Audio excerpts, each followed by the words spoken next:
بسم اللہ والصلاة والسلام علی رسول اللہ اما بعد۔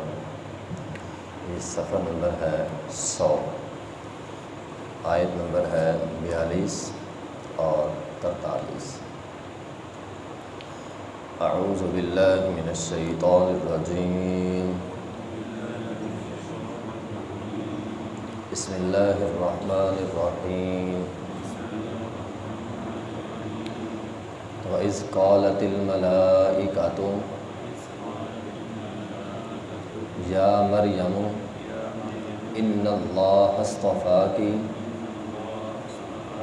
وَطَهَّرَكِ وَاصْطَفَاكِ عَلَى نِسَاءِ الْعَالَمِينَ۔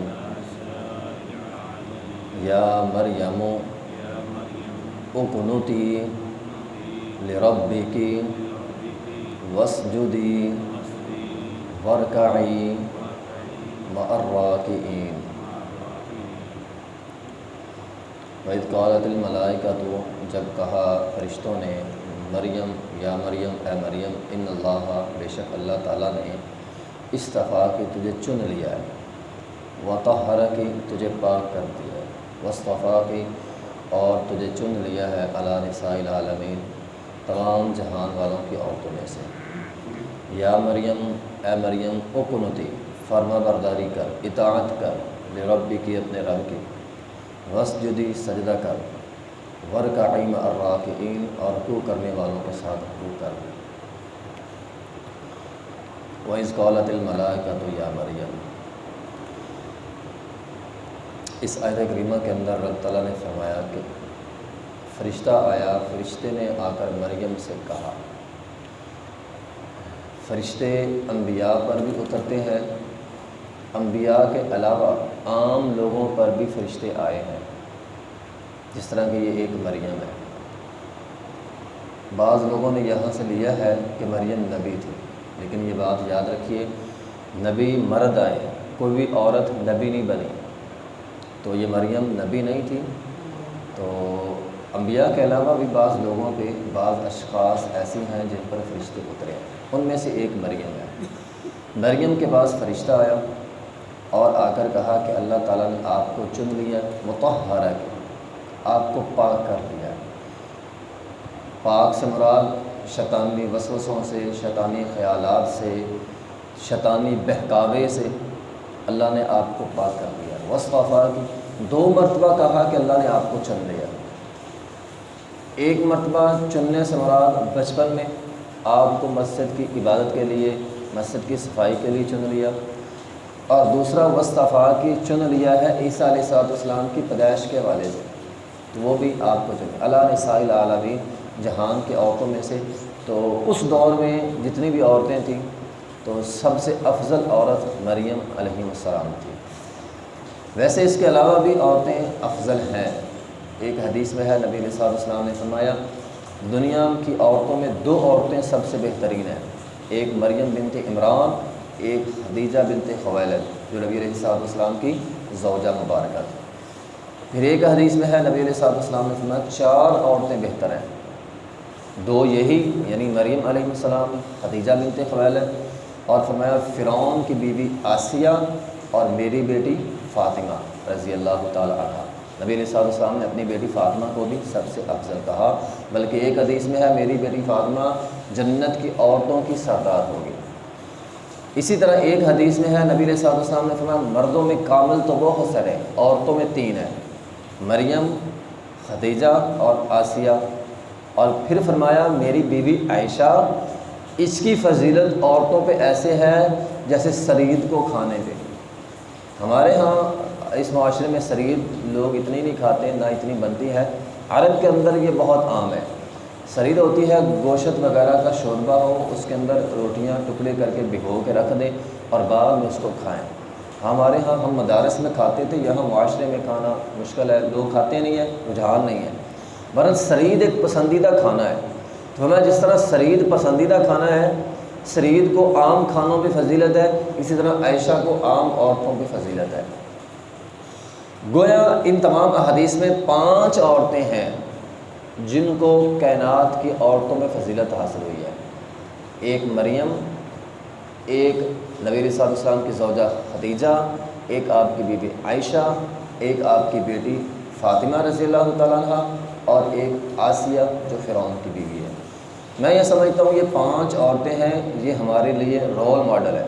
ہمیں اپنی بچیوں کو، اپنی بہنوں کو ان کی سیرت پڑھانی چاہیے۔ آپ ان پہ غور کریں، ان کے الگ الگ کارنامے، الگ الگ کارناموں کی وجہ سے الگ الگ فضیلتیں ملی ان کو۔ حضرت خدیجہ رضی اللہ تعالیٰ عنہ مالدار عورت تھی، مالدار عورت تھی، اسلام سے پہلے بہت بڑی تاجرہ تھی، لیکن اپنا سب کچھ لٹا دیا اسلام کی خاطر۔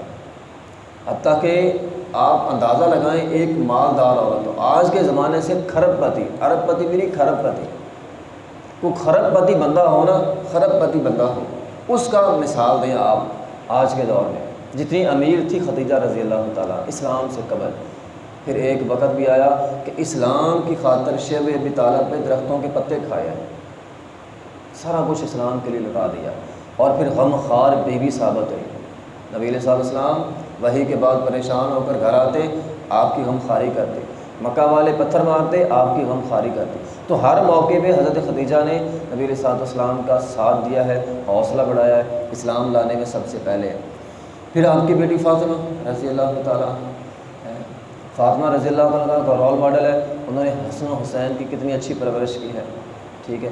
پھر فاطمہ رضی اللہ تعالیٰ، دیکھیے ہمارے یہاں بعض عورتیں کیا کہتی ہیں، شادی ہو جائے، وہ جی ہم نے تو کام نہیں کرنا، ہم اپنے باپ کے گھر میں کام تھوڑی کرتی تھی۔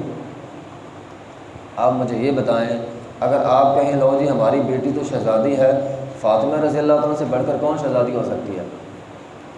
فرماتی ہے میں گھر میں کام کرتی تھی، شادی کے بعد ہاتھوں پہ چھالے پڑ جاتے تھے چکی چلا چلا کے، میں نے اپنے باپ کو کہا خادم دے دو، حالانکہ خادم آئے تھے، نبی علیہ السلام نے مجھے خادم نہیں دیا۔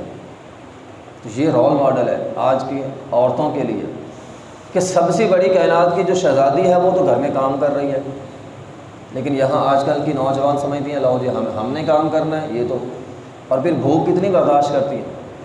ایک دفعہ نبی علیہ السلام بھوک کی وجہ سے باہر نکلے، ابوبکر ساتھ تھے، حضرت عمر رضی اللہ عنہ بھی ساتھ تھے، پھر بالآخر حدیث لمبی ہے، مختصر یہ کہ کسی انصاری نے آپ کو لا کر کچھ دیا، اس نے ذبح کیا، جانور ذبح کیا، آپ کو گوشت لا کے دیا، کھانا دیا، آپ نے وہاں سے تھوڑا سا توڑا تو ساتھ روٹی وغیرہ جو تھی اس کے اوپر رکھا اور کہا جاؤ یہ میری بیٹی فاطمہ کو دے دو، 3 دن سے وہ بھی بھوکی ہیں، 3 دن سے وہ بھی بھوکی ہیں، اتنی بھوک برداشت کی، یہ ہے تو شہزادی، اب اتنی بھوک برداشت کر رہی۔ حضرت عائشہ رضی اللہ عنہ کے بارے میں تو ہم سب جانتے ہیں، علم کا سمندر تھی، اور علم کے لحاظ سے دین کی بڑی خدمت کی ہے، ان کے بہت شاگرد تھے عورتوں میں، مردوں میں۔ اور پھر فرعون کی بیوی آسیہ، ظلم برداشت کیا ایک ظالم بادشاہ کا، اس کی بیوی تھی، ظلم برداشت کیا لیکن اپنا ایمان نہیں چھوڑا۔ تو یہ 5 عورتیں رول ماڈل ہیں، اور پھر ان میں سے بھی 2، دیکھیے کائنات کی سب سے بہترین عورتیں ہیں، لیکن ان میں سے 2 پر بھی الزام لگ گیا، بدکاری کا الزام۔ ایک مریم علیہ السلام، جب عیسیٰ علیہ السلام پیدا ہوئے، یہودیوں نے کہا تو بدکار عورت ہے، اللہ نے ان کی پاک دامنی بیان کی عیسیٰ علیہ السلام کے بولنے کی وجہ سے، بچپن کا بچہ پیدائشی بچہ بول گیا۔ اور دوسری حضرت عائشہ رضی اللہ تعالیٰ، آپ دیکھیں بھی نبی علیہ السلام فرما رہے ہیں عائشہ دنیا کی بہترین عورتوں میں سے ایک ہے، الزام لگانے والے الزام لگا رہے ہیں۔ حضرت عائشہ فرماتی ہیں، ویسے تو بڑی لمبی حدیث ہے، مختصر صرف اتنی بات ہے، حضرت عائشہ فرماتی ہیں کہ میں نبی علیہ السلام کے ساتھ سفر میں تھی، ایک جگہ میں پڑاؤ کیا، میں اتری، قضائے حاجت کے لیے دور چلے گی، جب میں واپس آئی مجھے یاد آ گیا میرا تو سونے کا ہار تھا، گم ہو گیا، میں پھر واپس چلے گی۔ فرماتی قافلہ چل پڑا، پیچھے سے قافلہ چل پڑا۔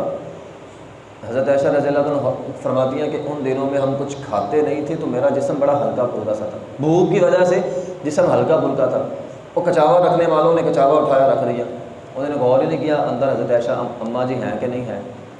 قافلہ چل نکلا، جب کہتی میں واپس آئی قافلہ ہی نہیں تھا، میں پریشان ہو گئی، میں وہیں پر بیٹھ گئی۔ نبی علیہ السلام کا طریقہ کار یہ ہوتا تھا کہ آپ قافلے کے پیچھے ایک صحابی کو رکھتے تھے، اس کا مقصد یہی ہوتا تھا کسی کی کوئی چیز گر گئی ہے، کوئی پیچھے رہ گیا ہے، اس کو اپنے ساتھ لے کر آنا۔ تو پیچھے صحابی تھے، وہ جب آئے انہوں نے دیکھا اماں جی ہیں، نگاہیں نیچی کر لی، سواری نیچی بٹھائی۔ حضرت عائشہ فرماتی میں بیٹھ گئی، میں جب قافلے کے پاس گئی لوگوں نے الزام لگا دیا، منافقین نے الزام لگا دیا، وہ 2-3 صحابہ بھی تھے، مصطح بن اساسہ وغیرہ، انہوں نے الزام لگا دیا۔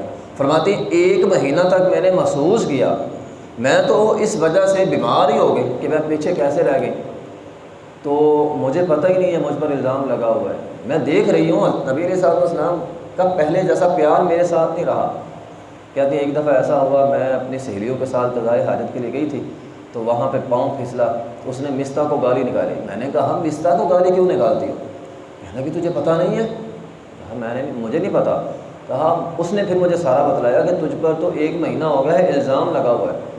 بالآخر قصہ مختصر یہ ہے کہ نبی علیہ الصلوۃ والسلام کی بیوی ہے، لوگوں نے الزام لگانے والوں نے لگا دیا، پھر قرآن اترا، حضرت عائشہ کی برات میں سورہ نور کی 10 آیتیں آئیں، قرآن میں اللہ تعالیٰ نے فضیلت بیان کی۔ ہمارے لیے اس میں کیا ہے؟ آج بھی ایسا ہے، لیکن ہمارے معاشرے کی مشکل یہ ہے کہ اگر کسی پاک دامنہ لڑکی پہ الزام لگ جائے، بیچاری ساری زندگی اس الزام سے باہر نہیں نکل سکتی۔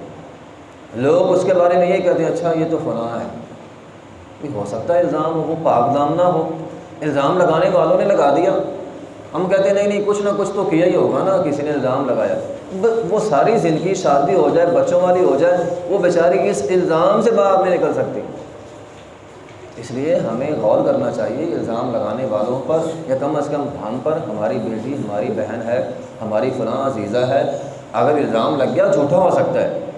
الزام لگانے والوں نے ماں عائشہ پہ لگا دیا، مریم علیہ السلام پہ لگا دیا، آج بھی ممکن ہے الزام لگانے والے بد کردار لوگ ایسا کسی پاک دامنہ بچی کے ساتھ ایسا الزام لگا دیں تو اسے بری نظر سے نہیں دیکھنا ہے، عزت پاک دامنی، اس کو ملوز خاطر رکھنا ہے۔ تو بہرحال یہ 5 عورتیں اپنے اپنے دیکھیں نا، مختلف کیٹاگری ہیں ان میں۔ ہم کہتے ہیں ہماری بچی پڑھی نہیں ہے، تو پھر کیا ہوا؟ اگر وہ پڑھی نہیں ہے، اماں عائشہ نہیں بن سکتی تو فاطمہ بن سکتی ہے، حضرت خدیجہ جیسی بن سکتی ہیں، شادی ہونے کے بعد اپنے خامد کی غمخوار بن جائے۔ تو ہر ایک کا الگ الگ رول ماڈل ہے، تو کوئی اور رول ماڈل بعد ہے، بی بی فاطمہ بن جائے، اپنے بچوں کی اچھی پرورش کر لے، ٹھیک ہے نا۔ آسیہ کی طرح اگر زندگی میں کبھی ظلم ہو جائے تو اس کو برداشت کیسے کرنا ہے؟ تو یہ 5 عورتیں ہیں، یہ سیرت ہے، خود بھی ہمیں پڑھنی چاہیے، اور خاص طور پہ گھروں میں اپنی بچیوں کو، اپنی بہنوں کو، بیویوں کو جو یہ ان کی سیرت پڑھائیں، یہ ضرورت ہے اس وقت۔ اب دیکھیں اللہ تعالیٰ فرمایا اس دفعہ کہ ہم نے چن لیا ہے، ہم نے چن لیا ہے۔ آج کل کی نوجوان نسل کیا کہتی ہے؟ ہم ٹک ٹاکر پہ ہوں گے تو ہم فیمس ہو جائیں گے۔ یہ ہے اصل میں چنے ہوئے لوگ جن کو اللہ نے چن لیا، جہان والوں پہ چن لیا۔